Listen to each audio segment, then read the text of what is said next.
আপনারা আজকে একটা শপথ অনুষ্ঠানও করলেন, সেটাও দেখলাম। প্রচারণার শেষ দিকে কি পাচ্ছেন? কেমন সাড়া পাচ্ছেন এবং নির্বাচনের পরিবেশটা কেমন? বেশ কিছু অভিযোগ তো ছিল। আপনাদের দিক থেকেই ছিল। এখন পরিবেশ কেমন? আসলে পরিবেশ কেমন এটা শিক্ষার্থীরা দেখছে। আর অভিযোগ তো গত ৭, ৮, ১০ দিন ধরে আমরা প্রত্যেক প্যানেলের পক্ষে বিপক্ষে করেছি। যেখানে আচরণবিধি লঙ্ঘন হয়েছে সেখানে বলেছি। কিন্তু আজকে প্রচারণার শেষ দিন। আজকে আর কারো বিরুদ্ধে অভিযোগ করব না। কেননা শিক্ষার্থীরা দেখেছে গত ৭, ৮, ১০ দিন কি হয়েছে।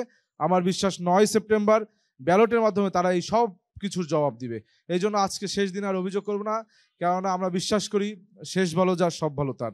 আর আজকে প্রচারণায় আমরা যখন যাচ্ছি শিক্ষার্থীদের কাছ থেকে আমরা দেখছি শিক্ষার্থীরা কিন্তু ব্যাপক সাড়া দিচ্ছে, আমাদের খুব ভালোভাবে গ্রহণ করছে এবং অনেক ক্ষেত্রে শিক্ষার্থীরা কিন্তু তার রাজনৈতিক রূপরেখা বা আমরা নির্বাচিত হলে তাদের ম্যান্ডেট নিয়ে আমরা কিভাবে বিভিন্ন রূপরেখায় কাজ করতে পারি তারা বিভিন্ন অপিনিয়ন আমাদের কাছে শেয়ার করছে।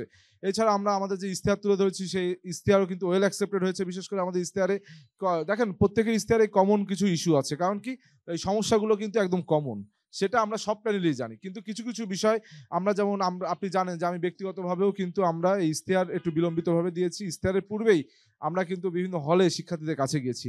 আপনারা দেখেছেন অনেক সময় আমরা বিভিন্ন ক্যান্টিনে গিয়েছি যে খাবারের মানে কি সমস্যা, অথবা আপনার খাবারের মানে কেন সমস্যা হচ্ছে এইটা দেখার জন্য। সেক্ষেত্রে আমরা দেখেছি বেশিরভাগ ক্ষেত্রে আপনার অনেক ক্যান্টিনে ভর্তুকি কম, অনেক ক্যান্টিনে সঠিক মনিটরিং এর অভাব।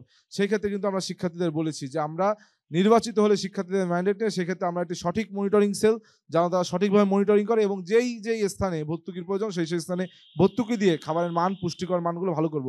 দেখুন যেখানে শিক্ষার্থীরা তাদের বেসিক নিডস থেকেই বঞ্চিত হয় সেখানে তো শিক্ষার্থীরা ভালো কিছু করতে পারবে না, স্বাভাবিক।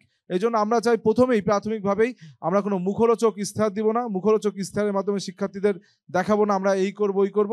আমরা লাক্সারিয়াসের থেকে আমরা নেসেসিটি বেসড যেটা সেটাকে প্রায়োরিটি দেবো।